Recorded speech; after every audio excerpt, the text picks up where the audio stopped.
तयोपभुज्यमाना वै जवनां सर्वतो दिशम् द्वार्भिः प्रविश्य शुभ्रूषं प्रार्थयन् सकलां पुरीम्।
शब्दानुवाद तया कालकन्या द्वारा उपभुज्यमानम अधिकृत होई बई निश्चित भावे जवना जवनगण सर्वतो दिशम सबु दिगरु द्वाभि द्वारमानक मध्यरे प्रविश्य प्रवेश करी सुभृशम अत्यंत प्रबल प्रार्थयन पीड़ा प्रदान करने लगिले सकलाम सर्वत्र पुरीम पुरी। अनुवाद जेतेबेले समयर कन्या कालकन्या शरीर को आक्रमण कला सेतेबेले जवन राजांकर भयंकर सैन्य माने विभिन्न द्वार देई पुर मध्य को प्रवेश कले एवं समस्त नागरिक मानक अत्यंत पीड़ा देले। शिल प्रभुपादंकर भावार्थ शरीर 9टी द्वार अछि यथा दुई चक्षु दुईटी नाकपुड़ा दुईटी कर्ण मुख उपस्थ और पायु। व्यक्ति जेतेबेले जराग्रस्त बा जरा द्वारा आक्रांत हुए सेतेबेले शरीर ए द्वारा मानकर नाना प्रकार व्याधि प्रकाश पाए। उदाहरण स्वरूप चक्षुर तेज दृष्टिशक्ति एपरी कमी जाए जे देखिबा पई चश्मा दरकार हुए एवं कान को भल भाव शुणा जाए नहीं सेथिपई श्रवण जंत्र दरकार पड़े। नाकपुड़ा मान कफ बा श्लेषा द्वारा परिपूरित हो जाए फल व्यक्ति को आमोनिया बोतल आघ्राण करने को दरकार पड़े। ठीक तद्रुप भाव मुखरे थिबा दांत गुड़िक दुर्बल हो जाए भल भाव चर्वण करी हुए नहीं तेणु व्यक्ति कृत्रिम दंत व्यवहार करे। पायु इंद्रिय मल द्वारा मध्य पीड़ा दिए झाड़ा फेरला बेले कष्ट हुए सेतेबेले व्यक्ति को झाड़ा फेरिया एनिमा नेवाक दरकार पड़े एवं परिस्रा करने निमित्त परिस्रा नली व्यवहार करने दरकार हुए। एहीपरि जवन सैन्यगण पुरंजनपुरीर विभिन्न द्वार उपर आक्रमण कले तेणु वृद्धावस्था शरीर द्वार मान अनेक रोग द्वारा आक्रांत हो प्राय बंद हो जाती एवं व्यक्ति को नानाविध औषध सेवन करने को पड़े एवं शल्य जंत्रपातिर साहाय्य निये। तयोपभुज्यमाना वै जवना सर्वतो दिशम द्वारभि प्रविश्य शुभ्रूषम प्रार्द्रयन सकलां पुरीम। जेतेबेले समयर कन्या कालकन्या शरीर को आक्रमण कला सेतेबेले जवन राजांकर भयंकर सैन्य माने विभिन्न द्वार देई पुर मध्य को प्रवेश कले एवं समस्त नागरिक माननकु अत्यंत पीड़ा देले। तो नारद मुनि प्राचीन बहिर्षतंकु जो गल्पटी कहउचंती जो आख्यायिका ବା ଯୋଉ କାହାଣୀଟି କହୁଛନ୍ତି ତାହା ପ୍ରକୃତ ପକ୍ଷେ ପ୍ରାଚୀନ ବହିର୍ଷତଙ୍କ ଶିକ୍ଷା ଦେବା ପାଇଁ। କାରଣ ପ୍ରାଚୀନ ବହିର୍ଷତ ଜଣେ ଏପରି ଏକ ରାଜା ଥିଲେ ଯିଏକି ନିଜ ପୁତ୍ରମାନଙ୍କୁ ଜଙ୍ଗଲକୁ ତପସ୍ୟା କରିବାକୁ ପଠେଇଲେ, କିନ୍ତୁ ନିଜେ ଯଜ୍ଞ କର୍ମ କରିବାରେ ବ୍ୟାପୃତ ହେଲେ। ସକାମ କର୍ମ କରି, ସକାମ କର୍ମ ମାଧ୍ୟମରେ ନିଜ ନିଜର ଯାହାକୁ ଆଜି ଯଜ୍ଞ କରି ନିଜର ଯୋଉ ରହିଛି କାମନା ବା ବିଭିନ୍ନ ପ୍ରକାର ଆଶା ରହିଛି ତାହାକୁ ଚରିତାର୍ଥ କରିବା ପାଇଁ ବିଭିନ୍ନ ପ୍ରକାର ଯଜ୍ଞ ଯେତେବେଳେ କଲେ, ଏବଂ ତା ସହିତ ସେ ଯଜ୍ଞରେ ମଧ୍ୟ ବହୁ ପଶୁପକ୍ଷୀ ମାନଙ୍କୁ ବଳି ମଧ୍ୟ ଦଉଥିଲେ। ସେତେବେଳେ ନାରଦ ମୁନି ତାହାକୁ ଦେଖି ବଡ଼ ଦୁଃଖ ପ୍ରାପ୍ତ ହେଲେ। କାରଣ ଜଣେ ସାଧୁ ବା ଜଣେ ଯେଉଁମାନେ ମହାଜନ ସେମାନେ ଯେତେବେଳେ ଦେଖନ୍ତି ଯେ ନିରୀହ ପଶୁପକ୍ଷୀ ମାନଙ୍କୁ ଅଯଥା ବଳି ଦିଆଯାଉଛି ବା ଅଯଥା କଷ୍ଟ ଦିଆଯାଉଛି, ସେଥିପାଇଁ ସେମାନଙ୍କର ହୃଦୟ ଦୟାରେ ବିଗଳିତ ହୁଏ। ତେଣୁ ନାରଦ ମୁନି ସେତେବେଳେ ଆସିଥିଲେ ପ୍ରାଚୀନ ବୈଷ୍ଣବଙ୍କ ନିକଟକୁ ଏବଂ ତାଙ୍କୁ ପ୍ରତ୍ୟକ୍ଷ ଭାବରେ ଶିକ୍ଷା ନ ଦେଇ ପରୋକ୍ଷ ଭାବରେ ଗୋଟିଏ କାହାଣୀ ମାଧ୍ୟମରେ ସେ ଶିକ୍ଷା ପ୍ରଦାନ କରିଥିଲେ, ଯୋଉଟା କି ପୁରଞ୍ଜନ ଆଖ୍ୟାନ ବର୍ଣ୍ଣନା କରାଯାଇଛି। ସେଇ ପୁରଞ୍ଜନ ଆଖ୍ୟାନକୁ ରାଜାଙ୍କ ନିକଟରେ ସେ କହୁଛନ୍ତି, ଯଦ୍ୱାରା ରାଜା ଗୋଟିଏ ଶିକ୍ଷା ଲାଭ କରିବେ। ସେ କହିଛନ୍ତି ଯେ ପୁରଞ୍ଜନ ନାମକ ଜଣେ ରାଜା ଥିଲେ ଏବଂ ସେ ରାଜା ଯେତେବେଳେ ଯାଇଥିଲେ ଜଙ୍ଗଲ ମଧ୍ୟକୁ ଶିକାର କରିବା ପାଇଁ, ସେତେବେଳେ ସେ ଜଙ୍ଗଲ ମଧ୍ୟରେ ଗୋଟେ ସୁନ୍ଦର ରାଜପ୍ରସାଦ ଦେଖିଲେ ଏବଂ ସେ ରାଜପ୍ରସାଦ ମଧ୍ୟରେ କେହି ନଥିବା ଅବସ୍ଥାରେ ଏତେ ସୁନ୍ଦର ରାଜପ୍ରସାଦ କୋଉଠୁ ଆସିଲା ଜଙ୍ଗଲ ମଧ୍ୟରେ, ସେତେବେଳେ ରାଜା ସେ କଥା ଚିନ୍ତା କରୁଥିଲେ। ସେତେବେଳେ ଗୋଟେ ସୁନ୍ଦରୀ ତରୁଣୀ ସେଠାରେ ଦେଖାଦେଲେ ଏବଂ ସେ ସୁନ୍ଦରୀ ତରୁଣୀ ଏତେ ଦେଖାଯାଉଥିଲେ ସୁନ୍ଦର, ଯାହାକି ରାଜାଙ୍କ ମନକୁ ଆକୃଷ୍ଟ କଲା ଏବଂ ସେ ସୁନ୍ଦରୀ ପ୍ରତି ଏତେ ଆକୃଷ୍ଟ ହେଇଗଲେ ଯେ ରାଜା ତାଙ୍କ ବ୍ୟତୀତ ନିଜ ଜୀବନ ବ୍ୟତୀତ କରିପାରିବେନି ବୋଲି ଚିନ୍ତା କଲେ ଏବଂ ସେ ତରୁଣୀଟି ମଧ୍ୟ ରାଜାଙ୍କୁ ପାଇବା ପାଇଁ ମଧ୍ୟ ସିଏ ମଧ୍ୟ ବ୍ୟାକୁଳିତ ହେଲା। ଉଭୟଙ୍କୁ ପାଇବା ପାଇଁ ଯେତେବେଳେ ସେମାନେ ଉଭୟକୁ ଚାହିଁଲେ, ସେତେବେଳେ ରାଜା ତାଙ୍କ ପାଖରେ ନିଜର ପ୍ରସ୍ତାବ ଦେଲେ ଯେ ମୁଁ ତୁମକୁ ବିବାହ କରିବା ପାଇଁ ଚାହୁଁଛି, ଏବଂ ସେ କନ୍ୟା ମଧ୍ୟ ସଙ୍ଗେ ସଙ୍ଗେ ସମ୍ମତ ହେଲେ ଏବଂ କନ୍ୟାଙ୍କ ସହିତ ସେ ପୁରଞ୍ଜନ ରାଜାଙ୍କର ବିବାହ ହେଲା। ବିବାହ ହେଇ ସେ ରାଜପ୍ରାସାଦରେ ସେମାନେ ବହୁତ ଦିନ ଧରିକି ସମ୍ଭୋଗ କ୍ରିୟାରେ ବ୍ୟସ୍ତ ରହିଲେ ଏବଂ ସମ୍ଭୋଗ କରିବା ପରେ ତାଙ୍କର ବହୁତ ସନ୍ତାନ ସନ୍ତତି ମଧ୍ୟ ଜାତ ହେଲେ ଏବଂ ସେ ସନ୍ତାନ ସନ୍ତତି ଜାତ ହେବା ପରେ ସେ ସନ୍ତାନ ସନ୍ତତି ଯେତେବେଳେ ସେମାନେ ଯୁବକ ହେଲେ, ସେମାନେ ମଧ୍ୟ ବିବାହ କଲେ ଏବଂ ସେମାନେ ବିବାହ କରିସାରିବା ପରେ ତାଙ୍କର ମଧ୍ୟ ବହୁ ସନ୍ତାନ ସନ୍ତତି ଜାତ ହେଲେ।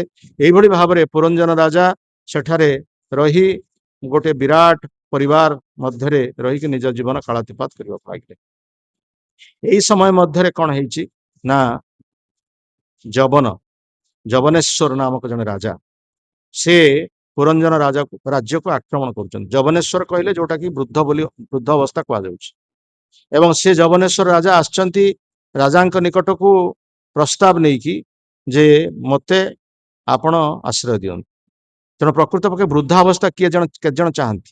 ସମସ୍ତେ ଚାହାନ୍ତି ଯୁବକ ହେଇ ରହିବା ପାଇଁ, ସମସ୍ତେ ଚାହାନ୍ତି ବୃଦ୍ଧ କେହି ମାନେ ନ ହେବା ପାଇଁ, ସମସ୍ତେ ଚାହାନ୍ତି କେମିତି ଆମେ ଯୁବକ ହେଇ ରହିବୁ ଏବଂ ଉପଭୋଗ କରିବୁ, କେହି ବୃଦ୍ଧାବସ୍ଥା ଚାହାନ୍ତି ନାହିଁ।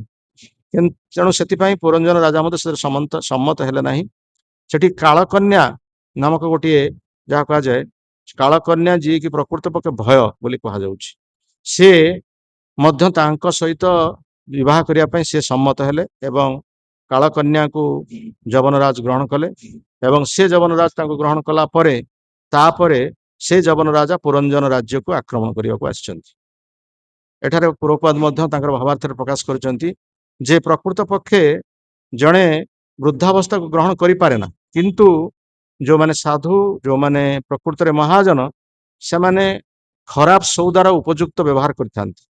ବୃଦ୍ଧାବସ୍ଥାକୁ ଗ୍ରହଣ କରିକି ମଧ୍ୟ ବୃଦ୍ଧାବସ୍ଥା କିଭଳି ମୃତ୍ୟୁର ସଂକେତ ପ୍ରଦର୍ଶନ କରେ ସେଇଟାକୁ ସମଗ୍ର ଜଗତକୁ ଶିକ୍ଷା ଦିଅନ୍ତି। ବୃଦ୍ଧାବସ୍ଥାକୁ ନିଜେ ଗ୍ରହଣ କରନ୍ତି ଏବଂ ବୃଦ୍ଧାବସ୍ଥା ଗ୍ରହଣ କରିକି ବୃଦ୍ଧାବସ୍ଥାରେ ଯୋଉ ପ୍ରକାର କଷ୍ଟ ମଣିଷ ଜୀବନରେ ଆସେ, ଯେମିତି ଆଖିକୁ ଦେଖାଯାଏ ନା, କାନକୁ ଶୁଣାଯାଏ ନା, ଆଉ ଖାଇବାର ମଧ୍ୟ ସ୍ୱାଦ ମଧ୍ୟ ଚାଲିଯାଏ, ଦାନ୍ତ ମଧ୍ୟ ହଲିବାକୁ ଲାଗେ, ମଳଦ୍ୱାର ପୀଡ଼ା ଦିଏ, ମୂତ୍ରଦ୍ୱାର ପୀଡ଼ା ଦିଏ, ଖାଦ୍ୟ ହଜମ ହୁଏ ନା, ଏଇଭଳି ଭାବରେ ବିଭିନ୍ନ ଯୋଉ ସଂକେତ ଆସେ ଶରୀରର।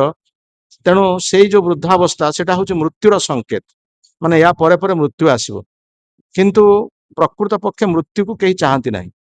ତେଣୁ ବାର୍ଦ୍ଧକ୍ୟ ଅବସ୍ଥା ତ କେହି ଚାହାନ୍ତିନି, ମୃତ୍ୟୁକୁ ମଧ୍ୟ କେହି ଚାହାନ୍ତିନି, କିନ୍ତୁ ବାର୍ଦ୍ଧକ୍ୟ ଅବସ୍ଥାକୁ ଗ୍ରହଣ କରି ଜଣେ ଅନ୍ୟମାନଙ୍କୁ ଦେଖେଇବାକୁ ଚାହେଁ, ଦେଖ ବାର୍ଦ୍ଧକ୍ୟ ଅବସ୍ଥାକୁ ଗ୍ରହଣ କରିବା ଦ୍ୱାରା ଆମେ ମୃତ୍ୟୁ ପାଇଁ ସତର୍କ ହେଇପାରିବା, ମୃତ୍ୟୁ ପାଇଁ ଆମେ ପ୍ରସ୍ତୁତ ହେଇପାରିବା। ଯେ ବାର୍ଦ୍ଧକ୍ୟ ଅବସ୍ଥା ଆସିଲେ ଆମେ ମୃତ୍ୟୁ ପାଇଁ ପ୍ରସ୍ତୁତ ହବା, କିନ୍ତୁ ବାର୍ଦ୍ଧକ୍ୟ ଅବସ୍ଥା ଆସିଲେ ମଧ୍ୟ ଲୋକମାନେ ମୃତ୍ୟୁ ପାଇଁ ପ୍ରସ୍ତୁତ ହୁଅନ୍ତି ନାହିଁ।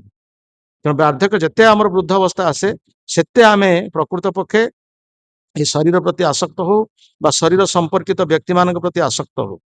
ତେଣୁ ସେମାନେ କୌଣସି ପ୍ରକାର ଭାବରେ ଚାହାନ୍ତି ନାହିଁ ଗୃହ ତ୍ୟାଗ କରିବା ପାଇଁ ବା ପରିବାର ତ୍ୟାଗ କରିବା ପାଇଁ। କିନ୍ତୁ ପ୍ରକୃତ ପକ୍ଷେ ଭଗବାନ ଯୋଉ ବର୍ଣ୍ଣାଶ୍ରମ ଧାରା ପ୍ରଚଳିତ କରିଛନ୍ତି, ଚତୁର୍ବର୍ଣ୍ଣ ମୟା ସୃଷ୍ଟ ଗୁଣକର୍ମ ବିଭାଗ, ଏହାର ଅର୍ଥ କଣ? ପ୍ରକୃତ ପକ୍ଷେ ବର୍ଣ୍ଣାଶ୍ରମ ଏଥିପାଇଁ କରାଯାଇଛି ଯେ ଆମକୁ ପ୍ରକୃତ ପକ୍ଷେ ଜୀବନର ଶ୍ରେୟ ଲାଭ କରିବା ନିମିତ୍ତ ଆମକୁ ବାର୍ଦ୍ଧକ୍ୟ ଅବସ୍ଥା ପୂର୍ବରୁ ଆମକୁ ଗୃହ ତ୍ୟାଗ କରିବାର ଆବଶ୍ୟକତା ଅଛି। ଯଦ୍ ଗତ୍ୱା ବନମ୍ ହରିମ୍ ଆଶ୍ରୟତ୍, ପ୍ରହ୍ଲାଦ ମହାରାଜ ଯେମିତି ହିରଣ୍ୟକଶିପୁଙ୍କୁ କହିଛନ୍ତି ଯେ ଆପଣ ବର୍ତ୍ତମାନ ବଣକୁ ଯାଇକି ହରିଙ୍କର ଆଶ୍ରୟ ନିଅନ୍ତୁ। ସେଇଭଳି ଭାବରେ ଗୃହସ୍ଥ ଅବସ୍ଥା ପରେ ବା ଗୃହସ୍ଥ ଆଶ୍ରମ ପରେ ଗୋଟେ ବାନପ୍ରସ୍ଥ ଅଛି ଆଶ୍ରମ। ସେ ବାନପ୍ରସ୍ଥ ଆଶ୍ରମରେ ସ୍ୱାମୀ ଏବଂ ସ୍ତ୍ରୀ ସେମାନେ ଉଭୟ ପ୍ରସ୍ତୁତ ହୁଅନ୍ତି ଯେ କିଭଳି ଭାବରେ ଆମେ ଭଗବାନଙ୍କର ଶରଣାଗତ ହବା। ଗୁରୁଙ୍କୁ ଅନ୍ୱେଷଣ କରିବେ, ବିଭିନ୍ନ ତୀର୍ଥସ୍ଥାନ ପରିବ୍ରାଜନ କରିବେ, ଗୁରୁଙ୍କୁ ଅନ୍ୱେଷଣ କରିବେ, ଗୁରୁଙ୍କର ଠାରୁ ଶିକ୍ଷା ଗ୍ରହଣ କରି କିଭଳି ଭାବରେ ଜୀବନରେ ନିଜର ଲକ୍ଷ୍ୟ ଲାଭ କରିବା ପାଇଁ ବା ନିଜର ଲକ୍ଷ୍ୟ ଲକ୍ଷ୍ୟ ପାଇବା ପାଇଁ, ଭଗବାନଙ୍କୁ ପାଇବା ପାଇଁ ସେମାନେ ସବୁ ପ୍ରସ୍ତୁତ ହେବେ। ତେଣୁ ଏଠି ବାନପ୍ରସ୍ଥ ଆଶ୍ରମ ରହିଛି। ତେଣୁ ପ୍ରକୃତ ପକ୍ଷେ ଯିଏ ପ୍ରକୃତରେ ବ୍ରହ୍ମଚାରୀ ଜୀବନ କଡ଼ାକଡ଼ି ଭାବରେ ପାଳନ କରିଛି, ସିଏ ଗୃହସ୍ଥ ଆଶ୍ରମରୁ ବାହାରିବା ପାଇଁ ପ୍ରଚେଷ୍ଟା କରିବ ଏବଂ ଗୃହସ୍ଥ ଆଶ୍ରମରୁ ବାହାରିଗଲା ପରେ ସେମାନେ ବାନପ୍ରସ୍ଥ ଆଶ୍ରମରେ ଭଗବାନଙ୍କୁ ପାଇବା ପାଇଁ ପ୍ରସ୍ତୁତ ହେବେ ଏବଂ ପରବର୍ତ୍ତୀ ଆଶ୍ରମ ହେଉଛି ସନ୍ନ୍ୟାସ ଆଶ୍ରମ। ସନ୍ନ୍ୟାସ ଆଶ୍ରମରେ ସମ୍ପୂର୍ଣ୍ଣ ଭାବରେ ଭଗବାନଙ୍କର ଶରଣାଗତ। ତେଣୁ ପ୍ରକୃତ ପକ୍ଷେ ବର୍ତ୍ତମାନ ବର୍ଣ୍ଣାଶ୍ରମ ଧାରା ବିପର୍ଯ୍ୟସ୍ତ ହେଇଥିବା ହେତୁ ଉପଯୁକ୍ତ ବ୍ରହ୍ମଚର୍ଯ୍ୟ ଆଶ୍ରମ ମଧ୍ୟ ନାହିଁ ବା ବ୍ରହ୍ମଚାରୀ ଜୀବନରେ ବ୍ରହ୍ମଚର୍ଯ୍ୟକୁ ପାଳନ କରିବା ପାଇଁ ମଧ୍ୟ ଶିକ୍ଷା ଦିଆଯାଉ ନାହିଁ। ଯେତେବେଳେ ଜଣେ ବ୍ରହ୍ମଚର୍ଯ୍ୟ କଡ଼ାକଡ଼ି ଭାବରେ ପାଳନ ନ କରିପାରୁଛି, ସେତେବେଳେ ସେ ଗୃହସ୍ଥ ଆଶ୍ରମରେ ପ୍ରବେଶ କଲେ ସେ ଗୃହ ପ୍ରତି ଆସକ୍ତ ହେବା ତ ସ୍ୱାଭାବିକ। ସେ ଗୃହ ପ୍ରତି ଆସକ୍ତ ହେବା ସ୍ୱାଭାବିକ। ଗୃହକୁ ବ୍ରତ କରି ସେ ଧାରଣ କରିବ, ସେ ଗୃହକୁ ଆଉ ତ୍ୟାଗ କରିବା ପାଇଁ ଚାହିଁବ ନାହିଁ। ସେ ଚିନ୍ତା କରିବ ଯେ ଗୃହକୁ ତ୍ୟାଗ କଲେ ମତେ କିଏ ରକ୍ଷା କରିବ, ମତେ କିଏ ସାହାଯ୍ୟ କରିବ, ମତେ କିଏ ସୁରକ୍ଷା ଦେବ, ମୋ ପରିବାର ମତେ ସୁରକ୍ଷା ଦେବ, ମୋ ସ୍ତ୍ରୀ ମତେ ସୁରକ୍ଷା ଦେବ, ମୋ ପୁତ୍ର ମତେ ସୁରକ୍ଷା ଦେବ, ମୋ ବନ୍ଧୁ ମତେ ସୁରକ୍ଷା ଦେବ, ମୋ ଭାଇ ମତେ ସୁରକ୍ଷା ଦେବ, ମୋ ଭଉଣୀ ମତେ ସୁରକ୍ଷା ଦେବ, ଘରୁ ବାହାରକୁ ଚାଲିଯିବି ମତେ କିଏ ସୁରକ୍ଷା ଦେବ। ତେଣୁ ଏହି ପ୍ରକାର ଭାବରେ ସେ ଚିନ୍ତା କରେ। କିନ୍ତୁ ଯୋଉମାନେ ବ୍ରହ୍ମଚର୍ଯ୍ୟ ଆଶ୍ରମରେ ଗୁରୁକୁଳରେ ଗୃହରେ ଶିକ୍ଷା ଲାଭ କରିଛନ୍ତି ଏବଂ ଜୀବନରେ ସେମାନେ ଶିକ୍ଷା କରିଛନ୍ତି କିଭଳି ଭାବରେ ଭକ୍ତିମୟ ଜୀବନ ଆରମ୍ଭ କରିବାକୁ ହୁଏ, ଯେତେବେଳେ ସେ ଶିକ୍ଷା କରିଥାନ୍ତି ସେତେବେଳେ ଗୃହସ୍ଥ ଆଶ୍ରମରେ ମଧ୍ୟ ପଦ୍ମପତ୍ର ଜଳକୁ ସ୍ପର୍ଶ କଲା ଭଳି ସେମାନେ ଗୃହସ୍ଥ ଆଶ୍ରମରେ ରହିଥାନ୍ତି। ଯଦିଓ ସେମାନେ ଗୃହସ୍ଥ ଆଶ୍ରମରେ ରହିଥାନ୍ତି କିନ୍ତୁ ଆବଶ୍ୟକ ପଡ଼ିବ ସେମାନେ ଗୃହସ୍ଥ ଆଶ୍ରମ ତ୍ୟାଗ କରିବେ ଏବଂ ବାନପ୍ରସ୍ଥ ଆଶ୍ରମରେ ପ୍ରବେଶ କରିବେ। ସେଥିପାଇଁ ବ୍ରହ୍ମଚାରୀ ଆଶ୍ରମରେ କଡ଼ାକଡ଼ି ଭାବରେ ଗୃହରେ ଗୁରୁଙ୍କର ନିୟମ ପାଳନ କରି ବା ଗୁରୁଙ୍କର ଆଦେଶ ପାଳନ କରିକି ବ୍ରହ୍ମଚାରୀ ଭାବରେ ଜୀବନ ବିତେଇବାକୁ ହୁଏ। ବର୍ତ୍ତମାନ ବ୍ରହ୍ମଚର୍ଯ୍ୟ କଥା ନାହିଁ, ବ୍ରହ୍ମଚର୍ଯ୍ୟ ଶିକ୍ଷା ଦିଆଯାଉ ନାହିଁ। ତେଣୁ ଯୋଉମାନେ ଗୃହସ୍ଥ ଆଶ୍ରମରେ ରହୁଛନ୍ତି ସେମାନେ ଗୃହସ୍ଥ ଆଶ୍ରମକୁ ଆଉ ତ୍ୟାଗ କରିବା ପାଇଁ ଚାହୁଁନାହାନ୍ତି। ବର୍ତ୍ତମାନ ଏଇ ଯୋଉ ଶ୍ଲୋକଟି କୁହାଯାଇଛି ଯେ ପ୍ରକୃତ ପକ୍ଷେ ଯେତେବେଳେ ଏଇ ଯବନ ରାଜା କାଳକନ୍ୟା ସହିତ ଯେତେବେଳେ ପୁରଞ୍ଜନ ରାଜ୍ୟକୁ ଆକ୍ରମଣ କରିଛି, ପୁରଞ୍ଜନ ରାଜ୍ୟକୁ ଆକ୍ରମଣ କରିଛି ଅର୍ଥ ପୁରଞ୍ଜନ ବର୍ତ୍ତମାନ ବୃଦ୍ଧ ଅବସ୍ଥାକୁ ଗତି କରୁଛନ୍ତି, ଅର୍ଥାତ୍ ତାଙ୍କର ବୃଦ୍ଧ ଅବସ୍ଥା ହେଇଯାଇଛି। ମାନେ ସିଏ ଯୁବକ ଅବସ୍ଥାରେ ନିଜ ସ୍ତ୍ରୀ ସହିତ ବହୁତ ଦିନ ଧରି ସମ୍ପର୍କ ରକ୍ଷା କଲେ, ବର୍ତ୍ତମାନ ବୃଦ୍ଧାବସ୍ଥା ତାଙ୍କର ଆସିଛି ଏବଂ ବୃଦ୍ଧାବସ୍ଥା ଯେତେବେଳେ ଆସିଛି ସେତେବେଳେ ଏଇ ସବୁ ଶରୀରର ସବୁ ଦେଖାଯାଇଛି ସଂକେତ ଦେଖାଯାଇଛି। ଯେମିତି ଶରୀରର 9ଟା ଦ୍ୱାର ଅଛି, ଶରୀରର 9ଟା ଦ୍ୱାର ଅଛି, ସେଇ 9ଟି ଦ୍ୱାର ଦେଇକି ସବୁ ଶରୀରର ଦୁର୍ଗନ୍ଧ ବସ୍ତୁ ମାନେ ସବୁ ବାହାରକୁ ଆସିଥାନ୍ତି। କାରଣ ଏଇ ଶରୀର ମଧ୍ୟରେ ସବୁ ଦୁର୍ଗନ୍ଧ ବସ୍ତୁ ହିଁ ଅଛି। ଆମେ ଶରୀରକୁ ଏତେ ବହୁମାନନ କରୁଛେ, ଶରୀରକୁ ରକ୍ଷା କରିବା ପାଇଁ, ଶରୀରକୁ ସୁସ୍ଥ ସବଳ କରିବା ପାଇଁ ଆମେ ଏତେ ପ୍ରକାର ଚେଷ୍ଟା କରୁଛେ, କିନ୍ତୁ ଶରୀର ଭିତରେ ଯୋଉ ସବୁ ବସ୍ତୁ ଅଛି ତାହାକୁ ଆମେ ଯଦି ଦେଖିବା, ଆମେ ମାନେ ଯାହା କୁହାଯାଏ ଆମେ ମାନେ ମୂର୍ଚ୍ଛା ହେଇଯିବ। ଶରୀର ଭିତରେ ଯଦି ଶରୀର କାଟି ଦିଆଯିବ ତା ଭିତରେ ଯଦି ଏଇ ଯୋଉ ହାଡ଼, ରକ୍ତ, ମାଂସ, ମଜ୍ଜା ଏସବୁ ଯଦି ଆମେ ଦେଖିବା, ତା ଦେହରେ ମଳ ମୂତ୍ର ଯୋଉ ସବୁ ରହିଛି ସେ ସବୁ ଜିନିଷ ଦେଖିଲା ମାନେ ଆମେ ଧୈର୍ଯ୍ୟ ଧାରଣ କରି ରହିପାରିବାନି। ଠିକ ସେଇ ପ୍ରକାର ଭାବରେ ସେଇ ଯୋଉ ଦୁର୍ଗନ୍ଧ ବସ୍ତୁ ଗୁଡ଼ିକ ରହିଛି, ଯେମିତି ମଳ ଯେତେବେଳେ ଆସୁଛି ସେଟା ଦୁର୍ଗନ୍ଧ, ମୂତ୍ର ମଧ୍ୟ ଦୁର୍ଗନ୍ଧ, ଏଇ ଯୋଉ ନାକରୁ ସିଂଘାଣୀ ଅଛି ସିଏ ମଧ୍ୟ ଦୁର୍ଗନ୍ଧ, ଆଖିରୁ ଯୋଉ ଲେଞ୍ଜରା ବାହାରୁଛି ସିଏ ମଧ୍ୟ ଦୁର୍ଗନ୍ଧ, ଏ ସବୁ ଦୁର୍ଗନ୍ଧ ବସ୍ତୁ। ତେଣୁ ଦୁର୍ଗନ୍ଧ ବସ୍ତୁ ଯେତେ ଦିନ ପର୍ଯ୍ୟନ୍ତ ଏଇ 9ଟି ଦ୍ୱାର ଦେଇ ମଧ୍ୟ ଦେଇ ଆସୁଛି ସେତେବେଳେ ପର୍ଯ୍ୟନ୍ତ ପ୍ରକୃତ ପକ୍ଷେ ଆମେ ମାନେ ଭଗବାନଙ୍କର ପ୍ରକୃତରେ ଆମେ ସେବା ଆସ୍ୱାଦନ କରିନାହୁଁ ବୋଲି ବୁଝିବାକୁ ପଡ଼ିବ। କିନ୍ତୁ ଯୋଉମାନେ ପ୍ରକୃତ ପକ୍ଷେ ଭଗବାନଙ୍କ ସେବାରେ ସତତ ନିଯୁକ୍ତ ହେଇକି ଅଛନ୍ତି, ସମ୍ପୂର୍ଣ୍ଣ ଭାବରେ ଭଗବାନଙ୍କ ସେବାରେ ନିଯୁକ୍ତ ହେଇଛନ୍ତି ଏବଂ ଭଗବାନଙ୍କ ନିକଟରେ ସମ୍ପୂର୍ଣ୍ଣ ଭାବରେ ନିଜ ଜୀବନକୁ ଉତ୍ସର୍ଗୀକୃତ କରୁଛନ୍ତି, ତାଙ୍କର ଏଇ ଯୋଉ ଶରୀରର 9ଟି ଦ୍ୱାର ଦେଇକି ତାଙ୍କର କୌଣସି ପ୍ରକାର ଦୁର୍ଗନ୍ଧ ବସ୍ତୁ ନିର୍ଗତ ହୁଏ ନା। ଯୋଉ 9ଟି ଦ୍ୱାର କଥା କୁହାଯାଇଛି, 2ଟି ଚକ୍ଷୁ, 2ଟି କର୍ଣ୍ଣ, ଦୁଇଟି ନାକପୁଡ଼ା କେତେ ହେଲା 6, ପାଟି ହେଲା 7, ଆଉ ଆଉ କଣ ହେଲା ମଳଦ୍ୱାର ମୂତ୍ରଦ୍ୱାର ଇଏ ହେଲା 8, ଆଉ ଗୋଟେ କଣ ରହିଲା ଚକ୍ଷୁ 2, କର୍ଣ୍ଣ 2, ନାସିକା 2 ହେଲା 6, 6 ହେଲା ଇଏ ହେଲା ଜିହ୍ୱା ହେଲା 7, ଆଉ ମଳଦ୍ୱାର ମୂତ୍ରଦ୍ୱାର ହେଲା 8, 9, 9। ତେଣୁ ଏ 9ଟି ଦ୍ୱାର ଦେଇକି ଦୁର୍ଗନ୍ଧ ବସ୍ତୁ ସବୁ ଆସୁଛି। ତେଣୁ ସିଏ ଦୁର୍ଗନ୍ଧ ବସ୍ତୁ ଯେତେବେଳେ ନ ଆସିବ ଆମେ ଜାଣିବା ଯେ ପ୍ରକୃତ ପକ୍ଷେ ଭଗବାନଙ୍କ ସେବାରେ ଏ ଶରୀର ନିଯୁକ୍ତ ହେଇଛି। ତେଣୁ ଯେତେବେଳେ ବୃଦ୍ଧାବସ୍ଥା ଆସୁଛି ଏସବୁ ଦୁର୍ଗନ୍ଧ ବସ୍ତୁ ଆସୁଛି ଏବଂ ସେ ଦୁର୍ଗନ୍ଧ ବସ୍ତୁକୁ ଆମେ କୌଣସି ପ୍ରକାର ବାହାରକୁ ନ ଜଣେଇବା ପାଇଁ ବ୍ୟବସ୍ଥା କରୁଛେ। ଯେତେବେଳେ ଚକ୍ଷୁ ଦେଖାଯାଉନି ସେତେବେଳେ ଆମେ ପ୍ରଚକ୍ଷୁ ଦ୍ୱାରା ଅଛି ଚଷମା ଦେଇକି ଆମେ ଦେଖୁଛେ। ଯେତେବେଳେ କାନକୁ ଶୁଣା ଯାଉନି ସେତେବେଳେ ଡାକ୍ତରଙ୍କ ପରାମର୍ଶ କରିକି କର୍ଣ୍ଣ ଯନ୍ତ୍ର ସବୁ ଲଗା ହଉଛି।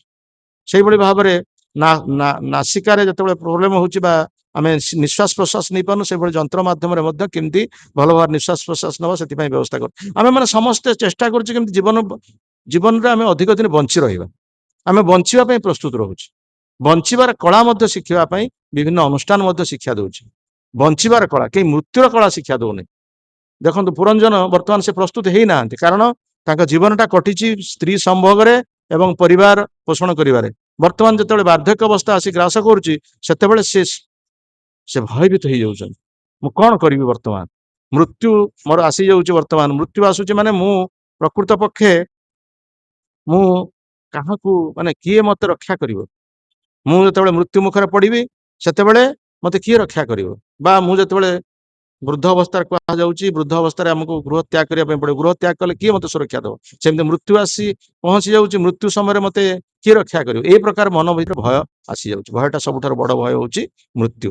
ତେଣୁ ଯିଏ ପ୍ରକୃତ ପକ୍ଷେ ବାଲ୍ୟ ଅବସ୍ଥାରୁ ଭକ୍ତି ଅଭ୍ୟାସ କରିଛନ୍ତି, ଭକ୍ତି ଯୋଗ ଅଭ୍ୟାସ କରିଛନ୍ତି, ତେଣୁ ସେମାନେ କୌଣସି ପରିସ୍ଥିତିରେ ଭୟଭୀତ ହେବେନି। ଯେମିତି ଶ୍ରୀମଦ୍ ଭାଗବତରେ ଶିବଜୀ ପାର୍ବତୀ ଦେବୀଙ୍କୁ କହୁଛନ୍ତି, ଚିତ୍ରକେତୁଙ୍କୁ ଯେତେବେଳେ ଅଭିଶାପ ଦେଇଛନ୍ତି ପାର୍ବତୀ ଦେବୀ, ସେତେବେଳେ ଶିବଜୀ ପାର୍ବତୀଙ୍କୁ କହୁଛନ୍ତି ତୁମେ ସିନା ତାଙ୍କୁ ଅଭିଶାପ ଦେଇଦେଲ, କିନ୍ତୁ ସିଏ ତାର ପ୍ରତି ଅଭିଶାପ ମଧ୍ୟ ତୁମକୁ ଦେଇ ପାରିଥାନ୍ତା।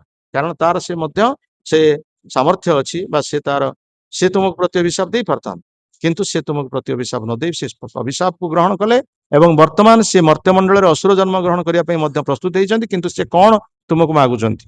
ସେ କହୁଛନ୍ତି ଯେ ମୁଁ ମର୍ତ୍ତ୍ୟମଣ୍ଡଳରେ ଅସୁର ହେଇକି ଜନ୍ମଗ୍ରହଣ କଲେ ମଧ୍ୟ ମୁଁ ଆପଣମାନଙ୍କୁ ଭୁଲିବି ନାହିଁ କି ମୋ ପ୍ରଭୁଙ୍କୁ ମୁଁ ମୋର ଭୁଲିବି ନାହିଁ। କାରଣ ଶଙ୍କର୍ଷଣ ଏବଂ ଶିବଜୀ ଶଙ୍କର୍ଷଣଙ୍କର ଭକ୍ତ ଏବଂ ଚିତ୍ରକେତୁ ମଧ୍ୟ ଶଙ୍କର୍ଷଣଙ୍କର ଭକ୍ତ, ଉଭୟ ଗୁରୁ ଭାଇ। ତେଣୁ ସେ ଶିବଜୀଙ୍କ ନିକଟରେ ପାର୍ବତୀଙ୍କ ନିକଟରେ ଏତିକି ବର ମାଗୁଛନ୍ତି ଯେ ମୁଁ ଅସୁର ହେଇକି ଜନ୍ମଗ୍ରହଣ କଲେ ମଧ୍ୟ ମୋ ପ୍ରଭୁଙ୍କୁ ମୁଁ ଭୁଲିବି ନାହିଁ। ତେଣୁ ସେଇଠି ଶିବଜୀ କହୁଛନ୍ତି ଦେଖ ଜଣେ ଭଗବାନଙ୍କର ଭକ୍ତ ସେ କୌଣସି ପରିସ୍ଥିତିରେ ବିଚଳିତ ହୁଏ ନା। ତାର ସ୍ୱର୍ଗକୁ ରଖିଲେ ମଧ୍ୟ, ସ୍ୱର୍ଗରେ ରଖା ହେଲେ ମଧ୍ୟ, ମର୍ତ୍ତ୍ୟରେ ରଖା ହେଲେ ମଧ୍ୟ, ନର୍କରେ ରଖା ହେଲେ ମଧ୍ୟ, ଯେକୌଣସି ସ୍ଥିତିରେ ରହିଲେ ମଧ୍ୟ ସେ କୌଣସି ପରିସ୍ଥିତିରେ ଭୟଭୀତ ହୁଏ ନା। ତେଣୁ ଯେତେବେଳେ ଜଣେ ବୃଦ୍ଧାବସ୍ଥା ଆସୁଛି ସେତେବେଳେ ସେ ଭୟଭୀତ ହେଇଯାଉଛି। ମତେ ଦେଖାଯାଉନି, ମତେ କାନକୁ ଶୁଭୁନି, ଆଉ ମତେ ପରିବାରରେ କେହି ମତେ ଆଦର କରୁନାହାନ୍ତି। କିନ୍ତୁ ଏତେ ସବୁ ଆସିବା ପରେ, ଏତେ ବିପଦ ଆସିବା ପରେ ମଧ୍ୟ କେହି ଜଣେ ଚାହୁଁନି ମୁଁ ସେ ଗୃହକୁ ତ୍ୟାଗ କରିବା ପାଇଁ। ଯଦି ଜଣେ ପ୍ରକୃତରେ ଟ୍ରେନିଂ ପାଇଥାନ୍ତା ସେ ତାହେଲେ କାହିଁକି ପରିବାରକୁ ତ୍ୟାଗ ନ କରନ୍ତା? ଭକ୍ତି ବିନୋଦ ମଧ୍ୟ ସୁନ୍ଦର ସଙ୍ଗୀତ ମାଧ୍ୟମରେ ସେଇ କଥା ବର୍ଣ୍ଣନା କରେ। କାରଣ ଭକ୍ତି ବିନୋଦ ଠାକୁର ଜଣେ ଆଦର୍ଶ ଗୃହସ୍ଥ ଥିଲେ। ସେ ଗୃହସ୍ଥ ଥିବା ଅବସ୍ଥାରେ ମଧ୍ୟ କିଭଳି ଭାବରେ ଶିକ୍ଷା ଦେଇଛନ୍ତି ସମଗ୍ର ଜଗତକୁ ବହୁତ ସୁନ୍ଦର ସଙ୍ଗୀତ ମାଧ୍ୟମରେ।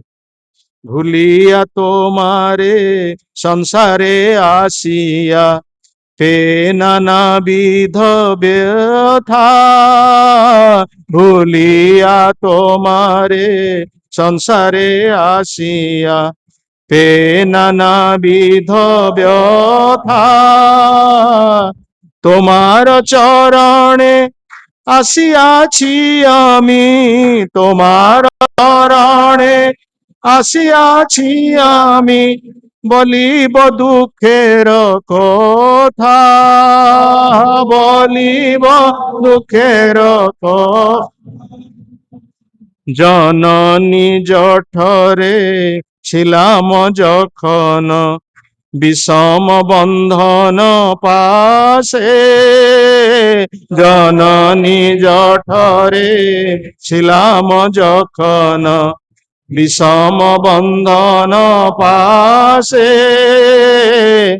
একবার প্রভু দেখা দিয়া মোরে, একবার প্রভু দেখা দিয়া মোরে, বঞ্চিলে দীন দাসে, বঞ্চিল দীন দাসে। তখন ভাবিনু জনম পাইয়া করিব ভজন তব। তখন ভাবিনু জনম পাইয়া করিব ভজন তব। জনম হইল পড়ি মায়া জালে, জনম হইল পড়ি মায়া জালে, না হইল জ্ঞান লব, না হইল জ্ঞান লব। আদরের ছেলে স্বজনের কোলে হাসিয়া কাটানু কাল। আদরর ছেলে স্বজনের কোলে হাসিয়া কাটানু কাল। জনক জননী স্নেহেতে ভুলিয়া, জনক জননী সংসার লাগিল ভালো, সংসার লাগিল ভালো। ক্রমে দিন দিন বালক হইয়া খেলিনু বালক সহ। ক্রমে দিন দিন বালক হইয়া খেলিনু বালক সহ। আর কিছু দিনে জ্ঞান উপজিল, আর কিছু দিন জ্ঞান উপজিল, পাঠ পড়িয়র, পাঠ পড়িয়র। বিদ্যার গৌরবে ভ্রমি দেশে দেশে ধন উপার্জন করি। বিদ্যার গৌরবে ভ্রমি দেশে দেশে ধন উপার্জন করি। স্বজন পালন করিয়ে কমনে, স্বজন পালন করিয়ে কমনে, ভুলিনু তোমারে হরি।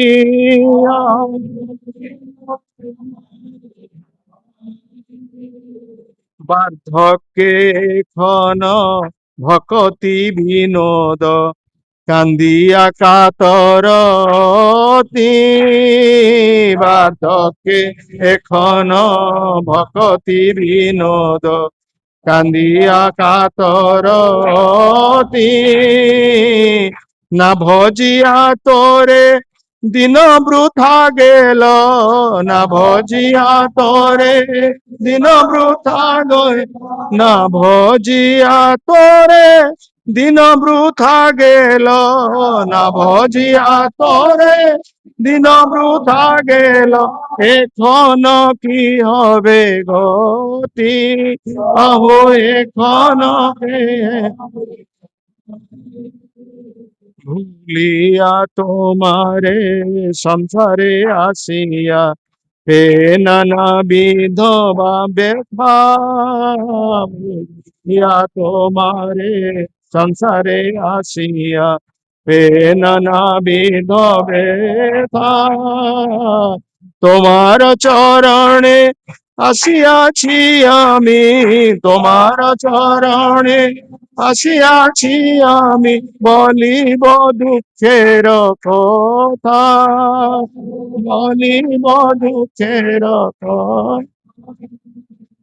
ଭକ୍ତି ବିନୋଦ ଠାକୁର ତାଙ୍କ ଜୀବନର ଅଙ୍ଗ ନିଭେଇବା କଥା ସେ ବର୍ଣ୍ଣନା କରୁଛନ୍ତି। କିଭଳି ଭାବରେ ଆମେ ଭଗବାନଙ୍କୁ କଥା ଦେଇକି ଆସିଛେ ମାତୃ ଗର୍ଭରେ, କିନ୍ତୁ ଏଠି କେମିତି ଆସି ଆମେ ଭୁଲିଗଲୁ, ସଂସାର ଭିତରେ ଆମେ କେମିତି ଭୁଲିଗଲୁ। ବାର୍ଦ୍ଧକ୍ୟ ଯେତେବେଳେ ଆସୁଛି ସେତେବେଳେ କାନ୍ଦୁଛେ, ଆମେ କାନ୍ଦିକି କେମିତି ଆମ ଦିନ କଟିବ ସେତେବେଳେ ଆମେ ଚିନ୍ତା କରୁଛେ, ସେତେବେଳେ ଆଉ କେହି ଆମକୁ ସାହାଯ୍ୟ କରିବା ପାଇଁ ନାହିଁ। ବାଲ୍ୟ ନା ବୃଦ୍ଧ କାଳ ଆସିଲ ସବ ସୁଖ ଭାଗଲ। ବୃଦ୍ଧ କାଳ ଆସିଲା ମାନେ ସବୁ ସୁଖ ଚାଲିଗଲା। ଆଉ ମନରେ ଯେତେ ପ୍ରକାର ଆଶା ଥିଲେ ମଧ୍ୟ, ମନରେ ଯେତେ ପ୍ରକାର ସୁଖ କରିବା ପାଇଁ ଇଚ୍ଛା ଥିଲେ ମଧ୍ୟ ଆଉ ଇନ୍ଦ୍ରିୟ ମାନେ ସାଥ ଦଉନାହାନ୍ତି। କିନ୍ତୁ ଆମେ ହତଭାଗ୍ୟ, ଯେଉଁମାନେ ଦେଖନ୍ତୁ ବିଦେଶର ଲୋକମାନେ ସବୁ, ସେମାନେ ସବୁ କଣ କରନ୍ତି ନା ବୃଦ୍ଧା ଅବସ୍ଥାରେ ମଧ୍ୟ 70-80 ବର୍ଷର ବୁଢା ବୁଢୀ ମଧ୍ୟ ସେମାନେ କ୍ଲବକୁ ଯାଇକି ମଦ୍ୟପାନ କରିକି ସେମାନେ ଡ୍ୟାନ୍ସ କରୁଛନ୍ତି, କେମିତି ଆମ ଜୀବନରେ ଆମେ କେମିତି ଉପଭୋଗ କରିବା, ଆମେ ଜୀବନରେ କେମିତି ଉପଭୋଗ କରିବା। ଏପରିକି ଯେତେବେଳେ ସମ୍ଭୋଗ କରିବାର ଶକ୍ତି ମଧ୍ୟ କମି ଯାଉଛି, ସେତେବେଳେ ସେମାନେ କଣ କରୁଛନ୍ତି, ଅପରେସନ କରୁଛନ୍ତି। ହାର୍ଟ ଅପରେସନ କରିକି ସେମାନେ ଯୋଉ କଲିଜା, ଯୋଉ ହୃତ୍ପିଣ୍ଡଟାକୁ କାଟିକି ସେମାନେ ମାଙ୍କଡ କଲିଜା ଲଗାଉଛନ୍ତି। ଆମେ ପଢିଥିଲୁ, ପ୍ରଭୁପାଦ ତାଙ୍କର ଭାବାର୍ଥ ପ୍ରକାଶ କରୁଛନ୍ତି। ମାଙ୍କଡ କଲିଜାଟା, ମାଙ୍କଡଟାର ବେଶୀ ସେକ୍ସ ଡିଜାୟାର ଅଛି, ବା ସେମାନେ ବେଶୀ ସେକ୍ସ କରନ୍ତି, ତେଣୁ ସେ କଲିଜାଟା ଲଗେଇଲେ ଆହୁରି ଅଧିକ ସେକ୍ସ କରି ବୃଦ୍ଧାବସ୍ଥାରେ ମଧ୍ୟ। ଏଇ ପ୍ରକାର ଅବସ୍ଥା ବର୍ତ୍ତମାନ ଆମର। ଆମେ ଚିନ୍ତା କରୁନେ ଯେ କୋଉ ସମୟରେ ଆମର ମୃତ୍ୟୁ ହବ, କିନ୍ତୁ ସେ ମୃତ୍ୟୁ କଥା ଆମେ ସମ୍ପୂର୍ଣ୍ଣ ରୂପେ ଭୁଲି ଯାଇଛୁ। ତେଣୁ ଲୋକମାନେ ଚିନ୍ତା କରନ୍ତି ଯେ ବୃଦ୍ଧାବସ୍ଥାରେ ତ ଅଙ୍ଗ ଫଙ୍ଗ ଅଙ୍ଗ ତ ଆଉ କାମ କରୁନି, ଆମେ କଣ ଆଉ ଭଗବାନଙ୍କର ଶରଣାପନ୍ନ ହବା। ସେଇ ପିଲାମାନଙ୍କ ପାଖରେ ହିଁ ରହିବା, ସେଇ ସ୍ତ୍ରୀ ପାଖରେ ହିଁ ରହିବା, ସେଇ ପୁତ୍ର କନ୍ୟାଙ୍କ ପାଖରେ ଯାହା ହେଲେ ମଧ୍ୟ ତାଙ୍କ ପାଖରେ ରହିବା। କିନ୍ତୁ କୃଷ୍ଣ ଚେତନା ସବୁ ସମୟରେ ଆବଶ୍ୟକତା ଅଛି। ପ୍ରହ୍ଲାଦ ମହାରାଜ ତ କହିଲେ, କୌମାର ଆଚରିତ ପ୍ରାଜ୍ଞା ଧର୍ମାନ ଭାଗବତା ନିହ, ବାଲ୍ୟ କାଳରୁ ଯେ ଧର୍ମ ରୂପକ ଧନ ଯେ ସଞ୍ଚୟ କରୁଛି, ସେ ହଉଛି ପ୍ରକୃତିରେ ବୁଦ୍ଧିମାନ। କେବଳ ବାଲ୍ୟକାଳ ନୁହେଁ, ଯୌବନ ଅବସ୍ଥାରେ ମଧ୍ୟ ଅମ୍ବରୀଶ ମହାରାଜଙ୍କୁ ଉଦାହରଣ ଦିଆଯାଇଛି। ଯୌବନ ଅବସ୍ଥାରେ ଯେତେବେଳେ ଆମେ ଉପଭୋଗ କରୁଛେ, ସେଇ ଅମ୍ବରୀଶ ମହାରାଜ ସିଏ ଥିଲେ ମଧ୍ୟ ଭକ୍ତ, ଭଗବାନ କୃଷ୍ଣଙ୍କର ଭକ୍ତ ଥିଲେ, ସମସ୍ତ ଅଙ୍ଗକୁ ଭଗବାନଙ୍କ ସେବାରେ ନିଯୁକ୍ତ କରିଥିଲେ। ସବେଇ ମନଃ କୃଷ୍ଣ ପଦାର ବିନ୍ଦୟୋ ବାଚାଂସି ବୈକୁଣ୍ଠ ଗୁଣାନୁବର୍ଣ୍ଣନେ, କରौ ହରେ ମନ୍ଦିର ମାର୍ଜନା ଦିଶୁ, ଶ୍ରୁତି ଚକାର ଅଚ୍ୟୁତ କଥା ଦୁଏ। ସମ୍ପୂର୍ଣ୍ଣ ତାର ସମସ୍ତ ଇନ୍ଦ୍ରିୟ ମାନଙ୍କୁ, ତାଙ୍କର ସମସ୍ତ ଇନ୍ଦ୍ରିୟ ମାନଙ୍କୁ ସେ ଭଗବାନଙ୍କ ସେବାରେ ନିଯୁକ୍ତ କରିଥିଲେ, ମନକୁ ଭଗବାନଙ୍କ ପାଦ ପଦ୍ମରେ ନିଯୁକ୍ତ କରିଥିଲେ। ତେଣୁ ଯୁବକ ଅବସ୍ଥାରେ ଯେ ଆମେ ଉପଭୋଗ କରି ଭଗବାନଙ୍କୁ ଭୁଲିଯିବା, ତାହା ନୁହେଁ। ବାଲ୍ୟ କାଳରେ ପିଲାମାନଙ୍କ ସହିତ ଭୁଲିଯିବା ଭଗବାନଙ୍କୁ, ତାହା ନୁହେଁ। ବାଲ୍ୟ କାଳରେ ମଧ୍ୟ ଧ୍ରୁବ, ପ୍ରହ୍ଲାଦ ମଧ୍ୟ ସେମାନେ କୃଷ୍ଣ ଚେତନାଶୀଳ ହେଇଛନ୍ତି ଏବଂ କୃଷ୍ଣ ଚେତନା ପ୍ରାପ୍ତ ହେଇକି ସେମାନେ ବଡ ବଡ ବିପଦର ସାମ୍ନା କରିଛନ୍ତି। ସେଇଭଳି ଭାବରେ ଯୁବକ ଅବସ୍ଥାରେ ମଧ୍ୟ ପ୍ରତିବନ୍ଧକ ନାହିଁ। ଦୁର୍ବାସା ଋଷିକୁ ମଧ୍ୟ ଅମ୍ବରୀଶ ମହାରାଜ, ଦୁର୍ବାସା ଋଷି ମଧ୍ୟ ତାଙ୍କର ଶରଣାପନ୍ନ ହେଲେ। ଆଉ ବୃଦ୍ଧାବସ୍ଥା ଆସିଲେ ଯେ ଆମର ଅଙ୍ଗ ନିସ୍ତେଜ ହେଇଯିବ, ଅବଶ ହେଇଯିବ, ଆମେ କିଛି କରିପାରିବାନି। ପ୍ରଭୁପାଦ ମହାରାଜ 70 ବର୍ଷ ବୟସରେ, ପ୍ରଭୁପାଦ ମହାରାଜ 70 ବର୍ଷ ବୟସରେ ପାଶ୍ଚାତ୍ୟ ଜଗତକୁ ଯାତ୍ରା କଲେ। ଆମ ନିଜ ପରିବାରରେ ଆମେ ରହିବାକୁ ଚାହୁଁଛୁ, ବାହାରକୁ ବାହାରିବାକୁ ଚାହୁଁନୁ, କିନ୍ତୁ ଆମ ନିଜ ପରିବାର, ନିଜର ଦେଶ, ନିଜ ଦେଶକୁ ଛାଡିକି ବାହାରକୁ ଗଲେ ସେ କାହାର ସାହାଯ୍ୟ ନ ନେଇକି, ଏକମାତ୍ର ବୃଦ୍ଧ ବ୍ୟକ୍ତି ଜଣେ କାହାର ସାହାଯ୍ୟ ନ ନେଇ ମାତ୍ର 40 ଟଙ୍କା ନେଇକି ସେ ଗଲେ। ସେଇଭଳି ଭାବରେ କଥା କୁହାଯାଇଛି। ବୃଦ୍ଧ ଅବସ୍ଥା ମଧ୍ୟ ପ୍ରତିବନ୍ଧକ ନୁହେଁ ଆଧ୍ୟାତ୍ମିକ ଜୀବନ ପାଇଁ। କିନ୍ତୁ ଆମେ ଯେତେବେଳେ ଅଭ୍ୟାସ ନ କରୁଛୁ, ଏଇ କୃଷ୍ଣ ଚେତନା ଯେତେବେଳେ ଅଭ୍ୟାସ ନ କରୁଛୁ, ବାଲ୍ୟାବସ୍ଥାରେ ହଉ ବା ଯୁବକ ଅବସ୍ଥାରେ ହଉ ବା ବୃଦ୍ଧାବସ୍ଥାରେ ହଉ, ଯେତେବେଳେ ପର୍ଯ୍ୟନ୍ତ ଆମେ ଅଭ୍ୟାସ ନ କରୁଛେ, ନିଶ୍ଚିତ ଭାବରେ ଆମେ ଭୟଭୀତ ହବା। ନିଶ୍ଚିତ ଭାବରେ ଆମେ ମୃତ୍ୟୁ ଆମକୁ ଭୟ ଦେଖେଇବ। ଆଉ ବର୍ତ୍ତମାନ ମଧ୍ୟ ସେଇ ଶିକ୍ଷା ମଧ୍ୟ ସେମାନଙ୍କୁ ସବୁ ବର୍ତ୍ତମାନ ଅନୁଷ୍ଠାନ ମାନଙ୍କର ଶିକ୍ଷା ଦିଆଯାଉଛି। ବଞ୍ଚିବାର କଳା ଶିକ୍ଷା ଦିଆଯାଉଛି, ଆମେ କେମିତି ବଞ୍ଚିବା, କିନ୍ତୁ ମରିବାର କଳା ଶିକ୍ଷା ଦିଆଯାଉନି। କେମିତି ମୃତ୍ୟୁ ଆମକୁ ସାମ୍ନା କରିବା ପାଇଁ ପଡିବ, ମୃତ୍ୟୁକୁ ପ୍ରସ୍ତୁତ ହେବା ପାଇଁ ପଡିବ, ସେ ଶିକ୍ଷା ଆମର ନାହିଁ ବର୍ତ୍ତମାନ। ତେଣୁ ମୃତ୍ୟୁ ପାଇଁ ପ୍ରସ୍ତୁତ ହେବା ପାଇଁ ପରୀକ୍ଷିତ ମହାରାଜ ଶିକ୍ଷା ଦେଇଛନ୍ତି। ଆମେ ପ୍ରଥମ ସ୍କନ୍ଦ ଭାଗବତରେ ପରୀକ୍ଷିତ ମହାରାଜ ଶିକ୍ଷା ଦେଇଛନ୍ତି କେମିତି ଆମକୁ ମୃତ୍ୟୁ ପାଇଁ ପ୍ରସ୍ତୁତ ହେବା ପାଇଁ ପଡିବ। ଯେତେବେଳେ ଜାଣିଲେ 7 ଦିନ ମାତ୍ର ଆୟୁଷ ଅଛି, ପରିବାର ତ୍ୟାଗ କଲେ। ପରିବାର କାହିଁକି ତ୍ୟାଗ କରାଯାଉଛି, ବାନପ୍ରସ୍ଥ ଆଶ୍ରମ କାହିଁକି ପ୍ରବେଶ କରାହଉଛି? ଆମକୁ ସମ୍ପୂର୍ଣ୍ଣ ଭାବରେ ଭଗବାନଙ୍କର, କାରଣ ମୃତ୍ୟୁ ସମୟରେ ସେ ହିଁ ଆମର ସାଥୀ, ଆଉ କେହି ନାହାନ୍ତି। ପରୀକ୍ଷିତ ମହାରାଜ ଯେତେବେଳେ ପଚାରିଲେ ମୃତ୍ୟୁ ସମୟରେ ଆମେ କଣ କରିବା ଦରକାର, ଜଣେ ମୃତ୍ୟୁ ସମୟରେ ଉପସ୍ଥିତ ହୋଇ ସେ କଣ କରିବା ଦରକାର, ସୁଖଦେବ ଗୋସ୍ୱାମୀ ସେତେବେଳେ ତାଙ୍କୁ କହିଲେ, ଏତାଭ୍ୟାମ ସାଂଖ୍ୟ ଯୋଗାଭ୍ୟାମ ସ୍ୱଧର୍ମମ ପରିନିଷ୍ଠୟା ଜନ୍ମ ଲାଭ ପରପୁଂସାମ ଅନ୍ତେ ନାରାୟଣ ସ୍ମୃତି। ତୁମେ ଜୀବନ କାଳ ଭିତରେ ଯାହା କିଛି କର ନା କାହିଁକି, ତୁମେ ରୋଗୀ ସେବା କରିପାର, ପୁଣ୍ୟକର୍ମ କରିପାର, ଲୋକମାନଙ୍କର ସେବା କରିପାର, ବୁଭୁକ୍ଷୁ ଖାଦ୍ୟ ଦିଅ, ରୋଗୀକୁ ପଥ୍ୟ ଦିଅ, ଅନ୍ଧକୁ ଚକ୍ଷୁ ଦିଅ, ଅସହାୟକୁ ସହାୟତା ପ୍ରଦାନ କର, ତୁମେ ଯେତେ ଯାହା କର ନା କାହିଁକି, ଏ ସବୁ ଗୁଡିକ ନିଷ୍ଫଳ ଯଦି ମୃତ୍ୟୁ ସମୟରେ ନାରାୟଣଙ୍କର ନାମ, ଭଗବାନଙ୍କ ନାମ ଯଦି ମନରେ ନ ଆସିଲା ବା ମୁଖରେ ଉଚ୍ଚାରିତ ନହେଲା, ତେଣୁ ଜୀବନ ତୁମର ବିଫଳ। ସେଥିପାଇଁ ତୁମକୁ ବର୍ତ୍ତମାନ ଯୋଉ 7 ଦିନ ଆୟୁଷ ଅଛି, କେବଳ ତୁମେ ଭଗବାନଙ୍କ କଥା ଶ୍ରବଣ କର। ସେ ମୃତ୍ୟୁ ପାଇଁ ପ୍ରସ୍ତୁତ ହେଲେ, ଆମେ ମୃତ୍ୟୁ ପାଇଁ ପ୍ରସ୍ତୁତ ହଉନୁ। ଆମକୁ ଯେତେବେଳେ ଆମେ ଯେତେବେଳେ ବୃଦ୍ଧ ହେଇଯାଉଛୁ, ସେତେ ଆହୁରି ପରିବାର ପ୍ରତି ଆମେ ଅଧିକ ଆସକ୍ତ ହଉଛୁ। ସେତେବେଳେ ପରିବାର, ପୁତ୍ର କନ୍ୟାଙ୍କ ପ୍ରତି ଅଧିକ ଆସକ୍ତ, ଆଉ ସେମାନଙ୍କ ଠାରୁ ଆମେ ମାଡ଼ ଖାଇବା ପାଇଁ ପଡୁଛି, ସେମାନଙ୍କୁ ଆମ ଠାରୁ ଦଣ୍ଡ ପାଇବା ପାଇଁ ପଡୁଛି, ତଥାପି ମଧ୍ୟ ଆମର ଚେତନା ଫେରୁନି। ଏଇ ଶିକ୍ଷା ବର୍ତ୍ତମାନ ଏଇ ଯୋଉ ଶ୍ଲୋକ ମାଧ୍ୟମରେ ଦିଆଯାଉଛି ଯେ ପ୍ରକୃତ ପକ୍ଷେ ପୁରଞ୍ଜନ କିଭଳି ଭାବରେ ଆସକ୍ତ ଚିତ୍ତ ହେଇଥିଲେ, ଯେତେବେଳେ ସେ ଯବନ ରାଜା ଆକ୍ରମଣ କରୁଛି, ସେତେବେଳେ ସେ ସ୍ତ୍ରୀ କଥା ଚିନ୍ତା କରୁଛନ୍ତି, କାରଣ ସ୍ତ୍ରୀ ତାଙ୍କୁ ଆନନ୍ଦ ଦେଇଛନ୍ତି, ଜୀବନରେ ସ୍ତ୍ରୀ ହିଁ ଆନନ୍ଦ ପ୍ରଦାନ କରୁଛି। ସେତେବେଳେ ସେ ସ୍ତ୍ରୀ କଥା ଚିନ୍ତା କରିକି ମୃତ୍ୟୁବରଣ କରିବେ ଏବଂ ପରବର୍ତ୍ତୀ ଜୀବନରେ ସ୍ତ୍ରୀ ଶରୀର ପାଇବେ। ସେଇ ଇଏ ହଉଛି ଅଧ୍ୟାୟଟା ହଉଛି ପୁରଞ୍ଜନ ଯେମିତି ପର ଜନ୍ମରେ ଗୋଟେ ନାରୀ ଜନ୍ମ ପ୍ରାପ୍ତ ହେଲେ, କାହିଁକି ନା ମୃତ୍ୟୁ ସମୟରେ ଆମେ ଯୋଉ କଥା ଚିନ୍ତା କରିବା ତଦନୁଯାୟୀ ଆମକୁ ଶରୀର ମିଳିବ। ଅନ୍ତକାଳେ ଚ ମାମେବଂ ସ୍ମରଣ ମୁକ୍ତ କଳେବରମ୍ ଜଂ ପ୍ରୟାତି ନା ଅନ୍ତ କାଳେ च ମାମ୍ ଏବଂ ସ୍ମରନ୍ ମୁକ୍ତ୍ୱା କଳେବରମ୍ ଜ ପ୍ରୟାତି ସ ମଦ୍ଭାବଂ ଜାତି ନାସ୍ତ୍ୟତ୍ର ସଂଶୟ। ଅନ୍ତିମ ସମୟରେ ଯେ ମତେ ସ୍ମରଣ କରିକି ସରତ୍ୟାଗ କରେ ସେ ନିଶ୍ଚିତ ଭାବରେ ମୋ ପାଖକୁ ଯିବ। ଆମେ କେମିତି ସ୍ମରଣ କରିବା ତାଙ୍କୁ? ଏବେଠୁ ଟ୍ରେନିଂ ନେଲେ ସିନା, ଏବେଠୁ ତାଲିମ ନେଲେ ସିନା ତାଙ୍କୁ ସ୍ମରଣ କରିବା।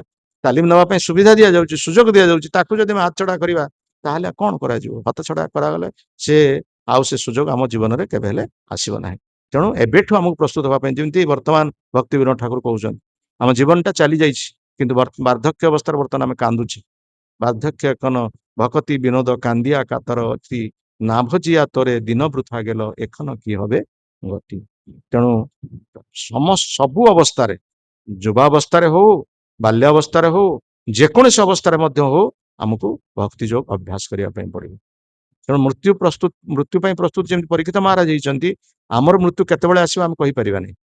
ସେ ତ ଜାଣିଲେ 7 ଦିନ ମାତ୍ର ଆୟୁଷ ଅଛି। ଆମର କୌଣସି ମୁହୂର୍ତ୍ତରେ ବି ମୃତ୍ୟୁ ହେଇଯାଇପାରେ, କୌଣସି ମୁହୂର୍ତ୍ତରେ, ଏଇ ମୁହୂର୍ତ୍ତରେ ବି ମୃତ୍ୟୁ ହେଇଯାଇପାରେ। ତେଣୁ ଆମେ କିଭଳି ଭାବେ ପ୍ରସ୍ତୁତ ହଉଛୁ? ଆମେ ବଞ୍ଚିବା ପାଇଁ ପ୍ରସ୍ତୁତ ହଉଛେ, କେମିତି ଆନନ୍ଦ, କେମିତି ସୁଖ ପାଇବା ସେଥିପାଇଁ ପ୍ରସ୍ତୁତ ହଉଛି। କାରଣ ସେ ଶିକ୍ଷା ନାହିଁ, ଆମକୁ ସେ ଶିକ୍ଷା ନାହିଁ।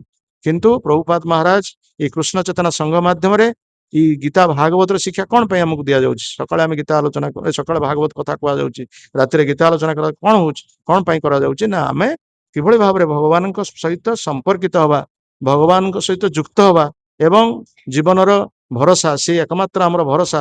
ସେ ତାଙ୍କୁ ଆମେ ଦୃଢ ଭାବରେ ଧରିବା, କୌଣସି ଉପାୟରେ ତାଙ୍କ ସହିତ ଯୁକ୍ତ ହବା। ଯେନ କେନ ଉପାୟନ ମନ କୃଷ୍ଣ ନିବେଶ, ଏସବୁ କଥା ଆମକୁ ଶିକ୍ଷା ଦିଆଯାଉଛି। ତେଣୁ ଏସବୁ ଶିକ୍ଷା ପାଇବା ପରେ ଯଦି ଆମେ ସତର୍କ ନହେବା ବା ପ୍ରସ୍ତୁତ ନହେବା, ତାହେଲେ ଆମ ଭଳି ହତଭାଗା ଆଉ କେହି ନାହାନ୍ତି।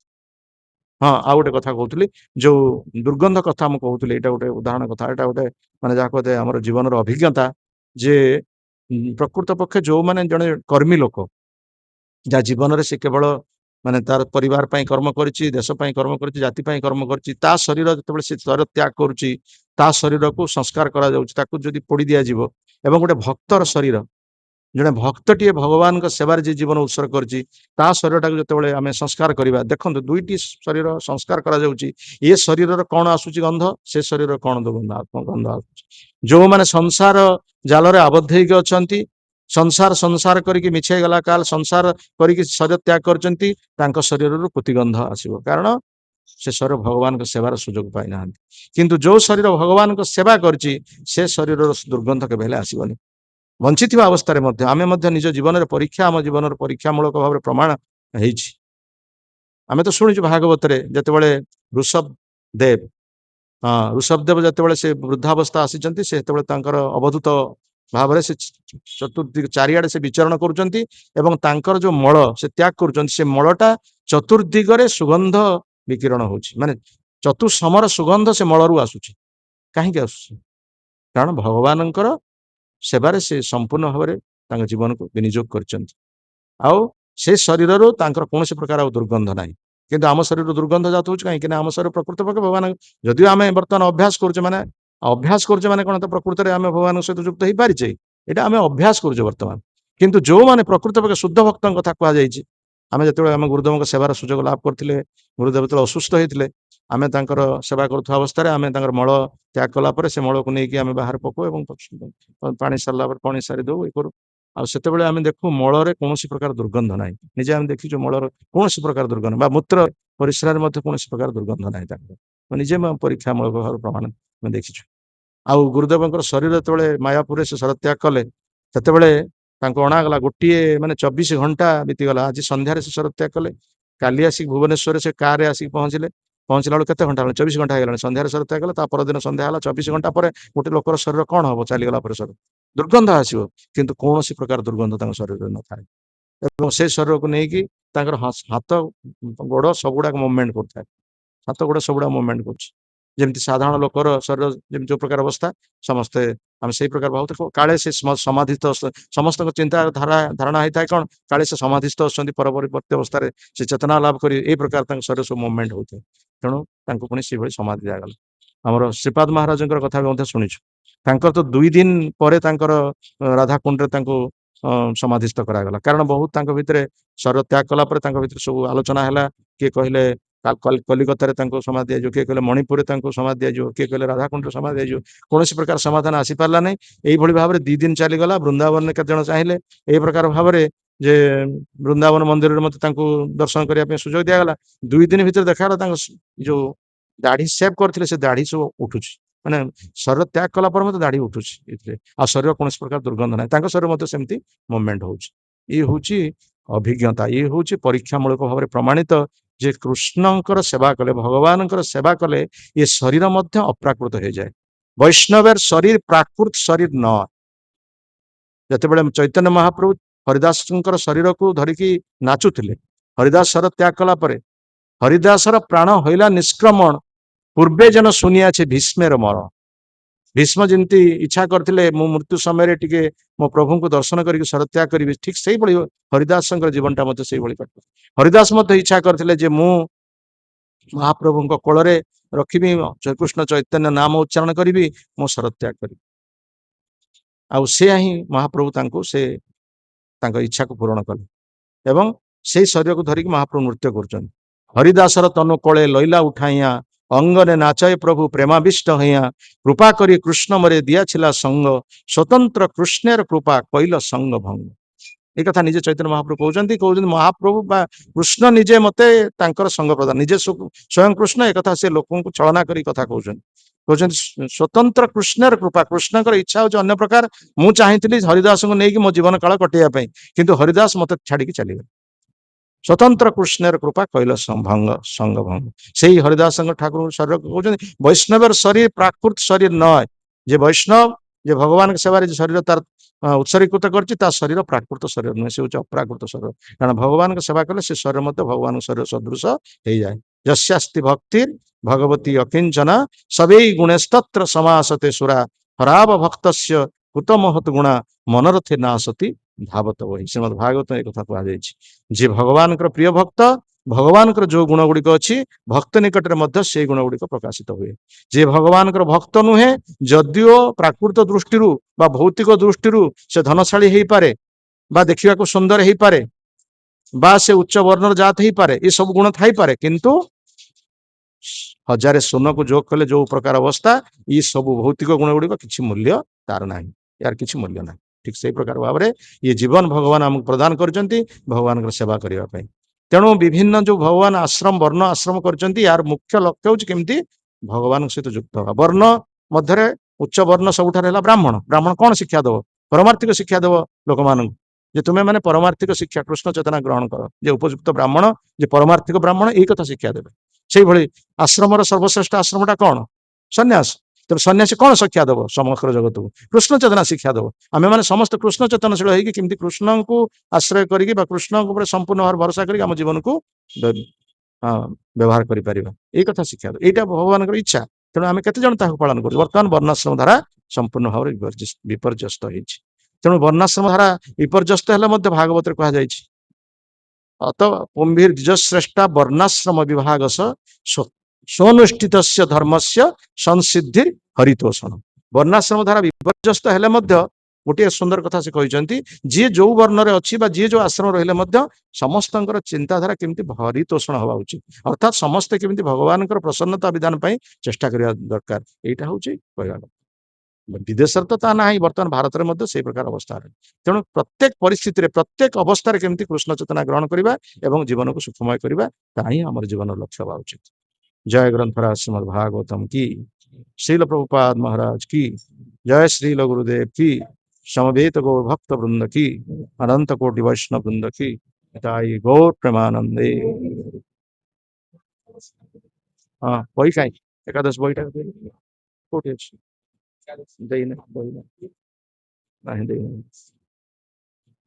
ଆଜି ଅପରା ଏକାଦଶୀ, ସେ ଅପରା ଏକାଦଶୀ ସମ୍ପର୍କରେ